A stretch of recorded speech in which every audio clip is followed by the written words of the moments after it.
नमस्कार दोस्तों, आज की कहानी बहुत ही रोमांचक है, इसलिए पूरी ज़रूर सुने और कमेंट करके बताएं कैसी लगी। मेरा नाम आरती है। मैं अपनी फ्रेंड के यहाँ सर्दियों की छुट्टी बिताने के लिए चली गई। वहाँ पर कुछ दिन रहने के बाद मेरी छुट्टी का नोटिफिकेशन फिर से आ गया। मेरी फ्रेंड ने कहा, तुम मेरे यहाँ कुछ दिन के लिए और रुक जाओ, हम शिमला घूमने के लिए जाएंगे।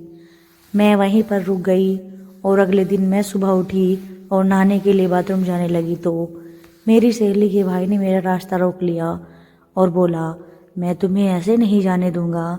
मैंने बोला, यह तुम्हारी कैसी जिद है? फिर वह बोला, दे नहीं सकती, एक बार दिखा तो दो। लो, मैंने बोला, इसकी क्या गारंटी है कि तुम देखने के बाद मुझे ऐसे ही छोड़ दोगे? मेरी सहेली के भाई ने मुझे कहा, मैं तुम्हें कुछ नहीं कहूँगा, सिर्फ मुझे एक बार दिखा दो। मैं देखा तो लूँ, मैंने आज तक नहीं देखा, देखने का बहुत मन कर रहा है। मैं उसे वक्त बहुत पछता रही थी कि मेरी छुट्टियाँ और क्यों बढ़ गई और मेरी जान बचानी भारी हो गई थी। फिर मैंने अपना माथा पक्का और कहा, तुम मुझसे ऐसे ही देखकर नहीं छोड़ सकते, इसका क्या गारंटी है तुम्हारे पास कि तुम मुझे ऐसे ही नहाने के लिए जाने दोगे? हे भगवान, यह कैसी मुसीबत मेरे गले पड़ गई। मेरी बात सुनकर मेरी सहेली का भाई जोर जोर से हंसने लगा और बोला, मेरी बहन अभी छोटी है और शादी के बाद ही तो बड़े होते हैं। मेरी सहेली के भाई की उत्सुकता इतनी बड़ी हुई थी कि वह मुझे बार बार बोल रहा था और मेरी क्लास आज ले रहा था। मैंने अपनी फ्रेंड के भाई से कहा, अच्छा आज तू सच बता, तूने आज से पहले कोई लड़की नहीं देखी है क्या? उसका कुछ ने भी नहीं देखा है क्या? उसने कहा, नहीं, मैं आज से पहले कि कुछ भी नहीं देखा, आज मैं पहली बार देखूंगा और बड़ा ही मेरा मन कर रहा है, प्लीज़ एक बार दिखाओ ना। हेलो दोस्तों, स्वागत है आप सभी का फिर से आपका हमारी एक रोमांचक कहानी में। उम्मीद करती हूँ कि आपको मेरी यह कहानी ज़रूर पसंद आएगी।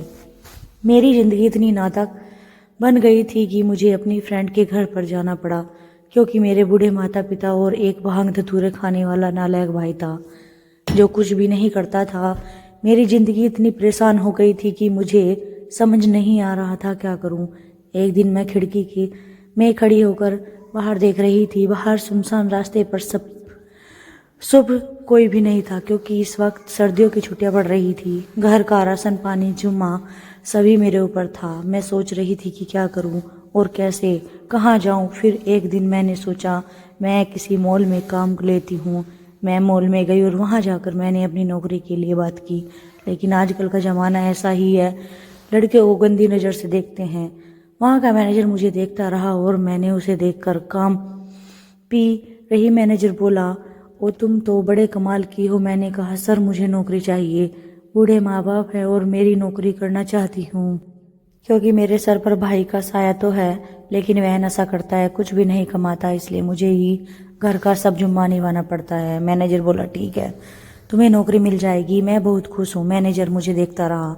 मैंने कहा, सर मुझे कब आना है? मैनेजर बोला, अभी से ही शुरू हो जाओ काम पर। मैंने बोला, ठीक है सर, क्या काम है?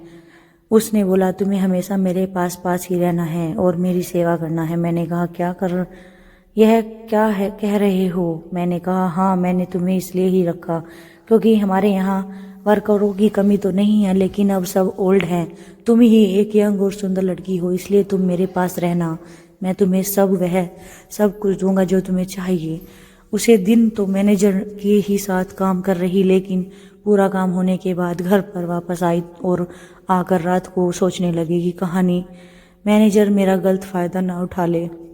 फिर मैंने आधी रात को, लेकिन उस वक्त 2:30 बजे थे करीब, मैनेजर का फ़ोन मेरे पास आ जाता है और वह बोलता है, आई लव यू जान। मैंने कहा, यह सब क्या सर? मैंने कहा, हाँ मैं सच कह रहा हूँ, मुझे तुम्हारे बिना नींद नहीं आ रही है। मैंने तुम्हारे जब से पहली बार देखा है, मानो तुम्हारे ही ख्वाब ख्यालों में खोए रहता हूँ। फिर फ़ोन किया और बोले, तुम अगर मेरी बात नहीं सुनोगे तो मैं तुम्हें नौकरी पर नहीं रखूँगा। मैं भी क्या करती, मजबूरी थी ऐसी। मैंने बोला, जी सर बोलिए। उसने बोला, क्या तुम मेरे घर पर आ सकती हो?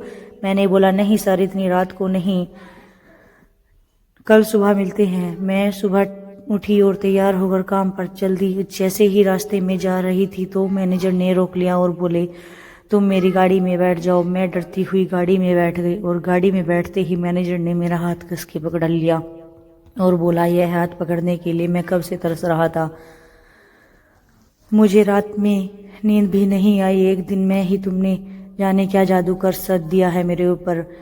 मैनेजर बोले, घबराओ मत, मैं तुम्हें कुछ नहीं कहूँगा। मैंने कहा, नहीं सर, मैं घबरा नहीं रही। मैनेजर ने कहा, ठीक है, कोई बात नहीं, लेकिन आज मैं तुम्हें कुछ सरप्राइज़ देना चाहता हूँ। मैंने कहा, क्या सरप्राइज़? मैनेजर ने कहा, चलो आज हम मॉल नहीं जाएंगे और दोपहर का खाना खाने के लिए होटल में चलते हैं। मैंने कहा, नहीं सर, मैं अपना खाना लेकर आई हूँ। मैनेजर ने कहा, कोई बात नहीं, वह भी खा लेंगे। मैनेजर ने अपनी गाड़ी होटल की ओर मोड़ दी।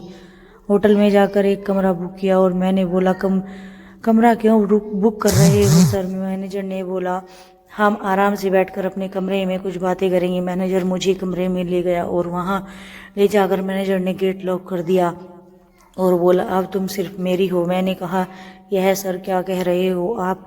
समझने की कोशिश कीजिए, बहुत दिनों से तुम्हें पाने की इच्छा कर रहा था, फिर क्या करता। मैंने नहीं छोड़ने मेरे साथ वह सब किया जो उसे करना था। कुछ नहीं बोली। फिर शाम को अनमोल वहाँ से जाकर बहुत डरी सहमी और उसे दिन के बाद में दोबारा मील में नहीं गई। दोस्तों, आज की हमारी ये कहानी आप सबको कैसी लगी कमेंट करके ज़रूर बताएं। अगर आप हमारे चैनल पर नए हैं तो हमारे चैनल को सब्सक्राइब करें और नोटिफिकेशन के बटन पर ऑल कर लें ताकि हमारी आने वाली हर वीडियो का नोटिफिकेशन आप तक पहुंच सके। दोस्तों, वीडियो देखने के लिए धन्यवाद। दोस्तों, इस वीडियो को अपने सभी ग्रुप में शेयर करें। आपका सपोर्ट